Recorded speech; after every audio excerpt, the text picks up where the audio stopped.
যাই, তাড়াতাড়ি গাড়ির মধ্যে উঠে পড়ি। এই কে তুমি? প্লিজ একটু চুপ, পিছনে আমাকে তাড়া করতেছে। আরে ওই বদমাসটা কই গেল? একবার ওকে ধরতে পাই, তারপর দেখাচ্ছি ওকে। এই গাড়িতে কেউ আছে? গ্লাসটা একটু খুলবেন। কি হয়েছে, কোনো সমস্যা? আচ্ছা, আপনি কি এতটুকু একটা বাচ্চাকে এদিকে যেতে দেখেছেন? হ্যাঁ হ্যাঁ, ওইদিকে যেতে দেখেছি। ঠিক আছে, যদি না পাই তাহলে তোর খবর আছে। আচ্ছা বাবু, ওরা তোমাকে কেন তাড়া করছে? ওরা হচ্ছে আমার মামা মামি, আর আমাকে রেখে আমার বাবা মা ছোটবেলায় মারা গেছে। তাই এরা আমার বাবার সম্পত্তি লিখে দেওয়ার জন্য আমার উপর অত্যাচার করছে।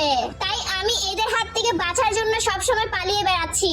ঠিক আছে, আমি থাকতে ওরা তোমার কোনো ক্ষতি করতে পারবে না। এই মিথ্যাবাদী, এক্ষুনি তুই গাড়ি থেকে বের হ। তোকে আজকে আমরা দেখাচ্ছি।